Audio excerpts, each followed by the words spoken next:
C'est parti, du coup, j'ai démarré l'enregistrement. On va, déjà, bonjour à tous et bienvenue, du coup, sur ce Bonjour. webinaire. Du coup, le sujet, c'est comment structurer et actionner sa stratégie bâtiment connecté. Et du coup, on a la chance d'avoir avec nous, Michael Marest des relogements. Donc, on va se présenter dans 2 minutes. Juste la partie, logistique.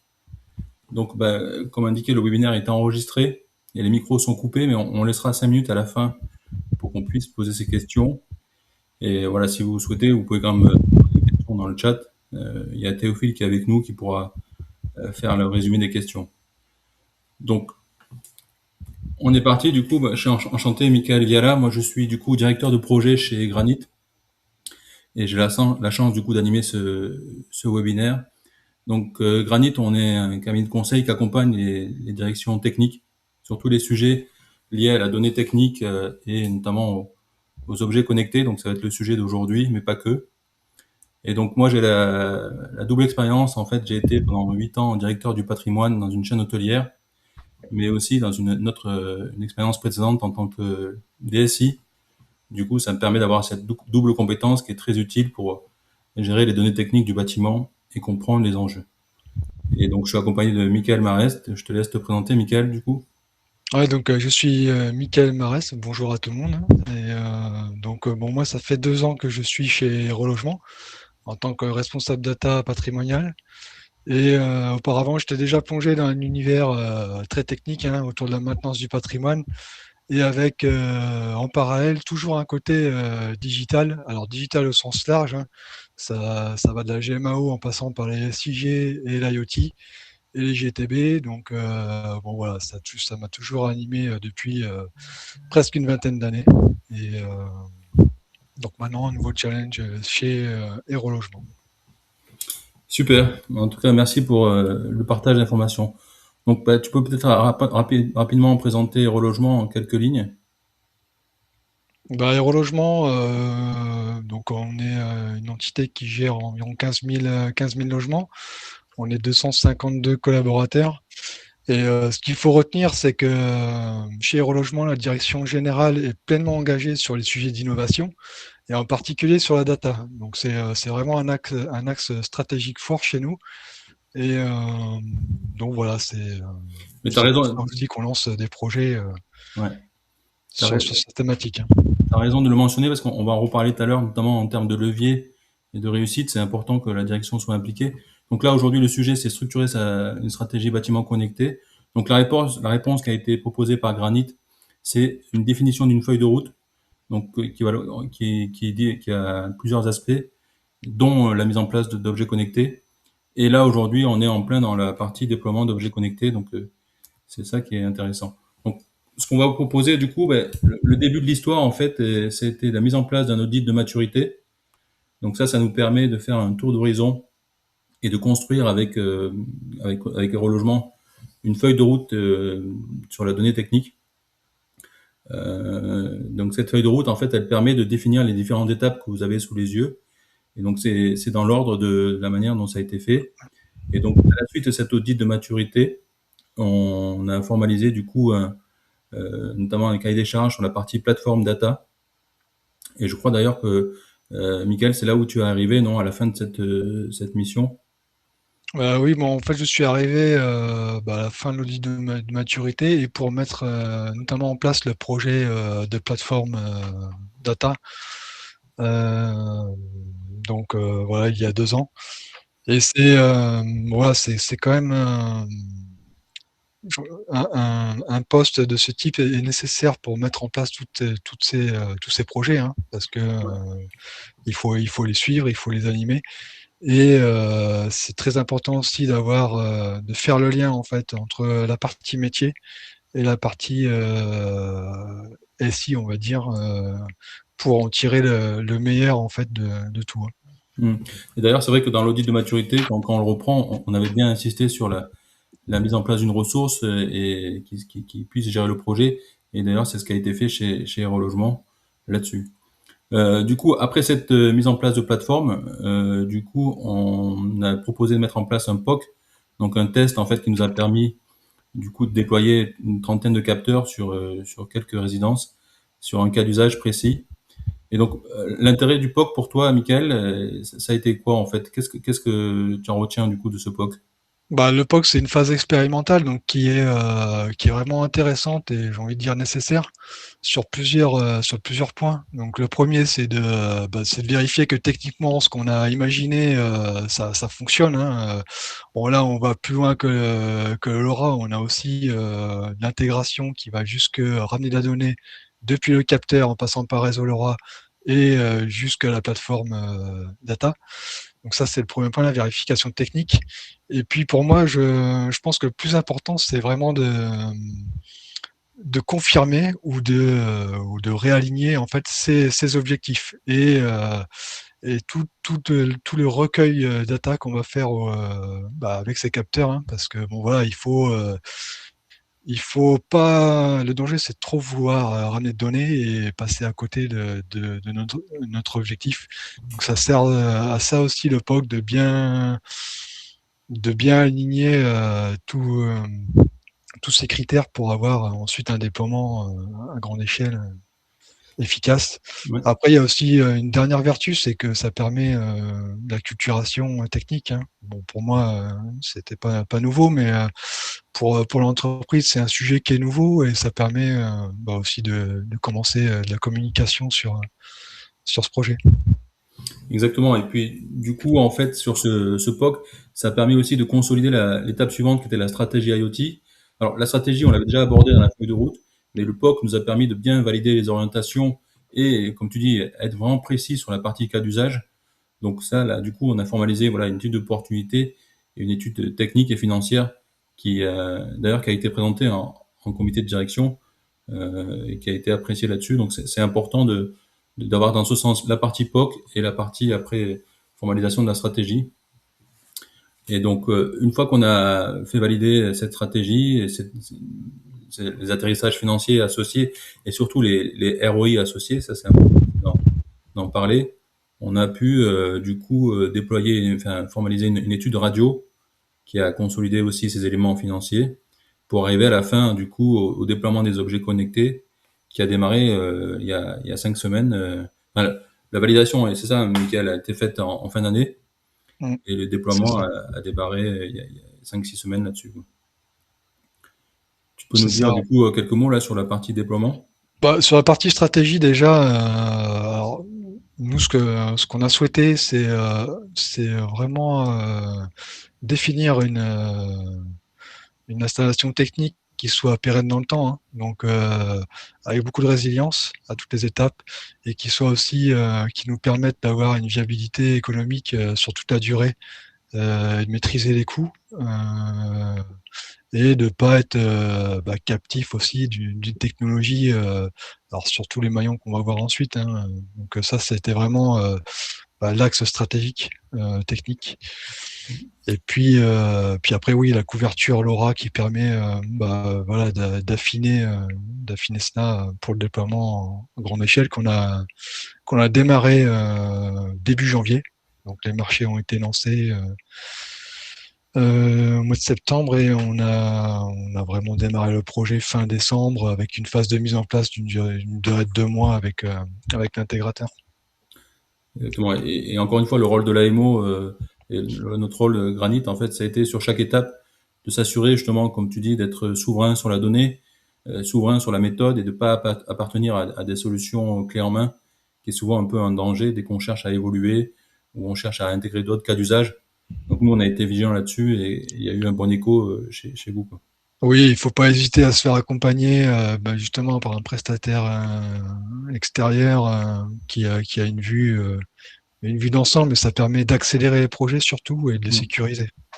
Exactement. Donc après, du coup, on poursuit. Du coup, là, on vous a présenté une architecture assez simplifiée du projet. Donc en quatre étapes. La première, donc ça a été forcément l'installation des capteurs sur 3 cas d'usage et qui ont été validés du coup par Aérologement, donc les caissons VMC, les pompes de relevage et les portails. Et du coup, voilà, donc ça a été installé par l'exploitant. Mais peut-être tu peux en dire quelques mots là-dessus, Michael. Alors c'est vrai qu'on a fait un choix. Alors je ne sais pas si c'est commun de faire de passer la phase d'installation ainsi. On a décidé en fait en accord avec les prestataires, hein, de leur confier l'installation des capteurs. Alors pour plusieurs raisons, hein. La première, c'est elle est économique parce qu'on profite en fait de la maintenance préventive pour poser le capteur, donc on va réduire drastiquement les coûts de déplacement, hein, pour les techniciens qui vont poser le capteur. Puis ensuite, les techniciens qui font la maintenance des équipements, ils connaissent le fonctionnement de l'équipement.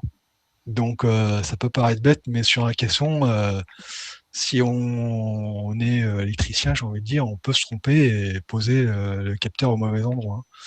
Donc voilà, c'est des petits détails comme ça qui sont très importants et qui permettent d'avoir une pause soignée et qui va conditionner tout le résultat au final de la qualité de données.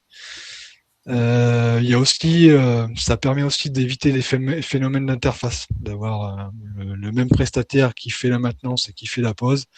Voilà, on évite, c'est pas moi, c'est lui, en cas de problème. Ouais, c'est sûr. Euh, Et après, d'ailleurs, un point positif aussi, c'est qu'on a été assez loin dans l'accompagnement, dans le sens où on les a formés, on les a impliqués dans le projet. Et ça, c'est important, je pense, et c'est un axe à retenir. C'est que ces objets connectés, finalement, ça va venir créer de la donnée contradictoire de fonctionnement. Donc, finalement, ça va être des données qui vont valider la bonne exploitation, la bonne maintenance des équipements. Mais du coup, c'est important du coup de les impliquer, de les former et qu'ils soient vraiment au cœur du projet au niveau exploitation. oui, puis on a bien vu pendant le tour de table et pendant la formation qu'ils étaient vraiment intéressés, hein. Ce sont des Ouais. techniciens, donc souvent ils sont intéressés, ils sont moteurs pour apprendre des nouvelles technologies. Mm. Donc ça c'est plutôt c'était très bien perçu. Et Ouais. je pense que ça les sort un peu aussi de leur quotidien. Exactement. Et après, là, du coup, la deuxième partie, donc c'est la partie réseau. Donc là, c'est par le réseau LoRa. Donc là, on a fait plusieurs scénarios. Donc il y a une partie qui passe par le réseau de la métropole. Donc ça, on insiste parce qu'on a quelques clients qui peuvent bénéficier d'un réseau de la métropole. D'ailleurs, chez M3M, je crois qu'on a été les premiers à utiliser en côté bailleur ce réseau. Donc c'est à la fois techniquement et financièrement très intéressant. Après, on est passé par des réseaux opérés, donc voilà, c'est des réseaux clés en main, donc type Orange ou Netmore. Et après, la spécificité du parc des relogements, c'est qu'il est éclaté sur le département. Et donc voilà, il y a forcément des résidences qui sont pas couvertes. Et là, du coup, on mettra en place du coup des gateways, mais qui seront opérés par le par l'opérateur, du coup, pour pas avoir forcément des équipements. Et ça, c'était un point important que Michael souhaitait, de pas avoir forcément de la maintenance à assumer là-dessus sur ce genre de. Ouais, on voulait éviter un maximum de gestion de gateway, hein. Donc et puis aussi, c'est aussi il y a aussi une volonté d'être sobre techniquement et d'éviter de multiplier les couches de réseau alors qu'il y en a qui sont disponibles et globalement assez performants. Et là, encore une fois, nous, on a été, en tant qu'AMO, force de proposition pour s'assurer que sur chacun des réseaux disponibles, on optimisait à la fois le coût, à la fois la réponse technique. Et donc ça, c'est important, quoi. Et enfin, la troisième étape, du coup, c'était la partie donc concentration. Donc là, on a un outil qui nous permet de rassembler toutes les données des différents réseaux. Donc les données des capteurs, qui sont les delta-P ou des contacts secs pour les autres équipements. Et après, il y a une API qui envoie ça sur l'hyperviseur. Donc aujourd'hui, c'est la plateforme dont je parlais tout à l'heure qui a été mise en place par Aérologement, c'est Intent. Et donc en fait, ces données arrivent sur Intent et du coup, elles permettent, selon des règles de gestion qui ont été travaillées par Michael et par les exploitants, de créer des tickets d'intervention sur ces données. Ouais, c'est vrai on l'a peut-être pas précisé, mais l'objectif en fait, enfin le premier objectif avec le déploiement de ces capteurs, c'est de pouvoir déclencher une intervention sur un signalement d'anomalie qui provient du capteur et de l'équipement. Donc en fait, nous, on se limite juste à ça. On ne veut pas avoir des courbes dans tous les sens, hein, même si on peut le faire. Mais on veut vraiment voilà, apporter de la réactivité pour apporter un niveau de service supérieur à nos locataires et garantir aussi des logements voilà, qui sont confortables et puis hygiéniques. Ouais. sur leur durée Mais c'est vrai que d'occasion. tu as raison d'en parler parce que pourquoi le caisson VMC, on l'a pas parlé, mais souvent c'est des équipements qui sont en toiture et qui sont pas faciles d'accès. Et en fait, on se rend compte qu'ils sont en panne uniquement quand on commence à avoir de la moisissure Ah, c'est ça, hein. C'est des dans les pannes chutes de bain. invisibles, en fait. Ouais. Et en mettant des capteurs, du coup, ça nous permet d'anticiper ce genre de soucis. Et donc, c'est tout l'intérêt d'avoir des objets connectés qui, une fois, là, en l'occurrence pour les caissons VMC, c'est une fois par jour, ils relèvent un delta P, en fait, une différence de pression entre le caisson. Et comme ça, on peut s'assurer que c'est pas encrassé, que ça fonctionne bien et qu'il n'y a pas de soucis là-dessus, quoi. Donc, c'est Oh, puis l'intérêt. on voit que ça fonctionne là. On a déployé une centaine de capteurs en un mois. Voilà, ça fonctionne très bien. Ouais, On a déjà la donnée qui parcourt voilà, les quatre étapes là que vous voyez, ça fonctionne. donc ça, c'est important. Ouais. Et du coup, il nous reste 4 minutes, mais pour retenir, en fait, c'est le dernier slide. Les clés de succès pour nous, en fait, donc, ce que disait Michael, c'est important, une implication de la direction et puis la mise en place de copiles spécifiques. Donc ça, c'est qu'a fait Eurologement et je pense que c'est vraiment un point important. Bien définir les objectifs clairs et les cas d'usage. Donc là, ils étaient très clairs, les cas d'usage, les trois composants qui sont monitorés. Bien formaliser le retour sur investissement. Donc ça, c'est l'étude qu'on a proposée à la direction, à la fois financière, mais aussi au COPIL de Aérologement, où on a eu des réunions là-dessus, pour bien, et on aura des rendez-vous à la fin pour voir si on est bien au rendez-vous. L'organisation bicéphale, donc c'est important, parce que euh, il faut pas rester dans la technologie pour la technologie, donc c'est important que les métiers soient impliqués. Et ça, là-dessus, il y a un gros travail qui a été fait chez Aérologement. C'est important qu'il y a la technique, mais aussi les métiers, pour bien valider les cas d'usage. Voilà, on n'est pas là pour se faire plaisir en mettant de la techno, mais vraiment répondre et satisfaire des locataires.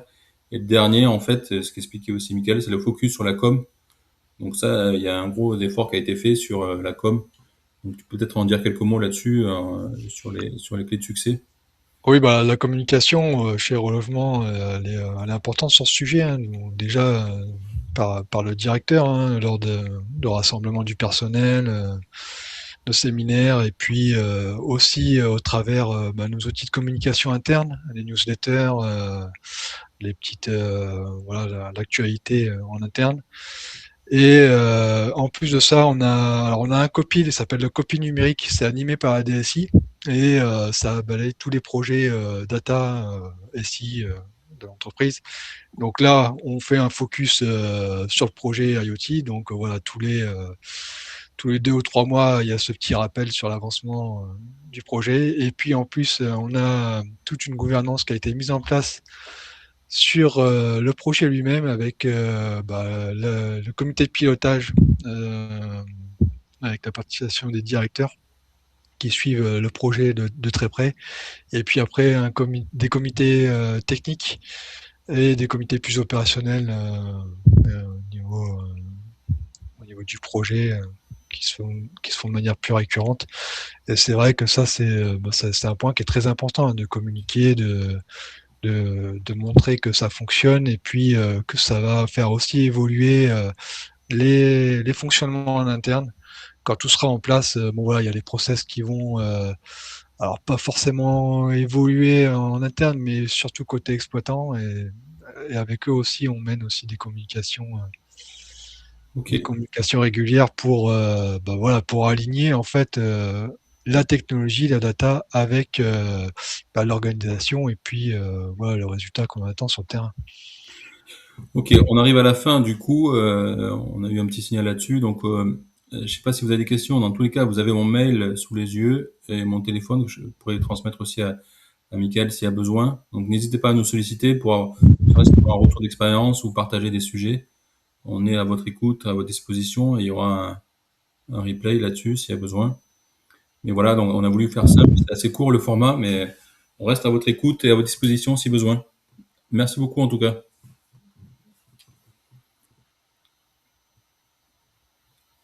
Peut-être il y a des questions. Non, voilà, c'est bon pour l'instant. Maintenant, il y a des applaudissements. Voilà, tout le monde est en train de se déconnecter. Bon, mais merci beaucoup, Mickaël. Merci. Et Je sais pas si j'arrête. Ouais, j'arrête l'enregistrement.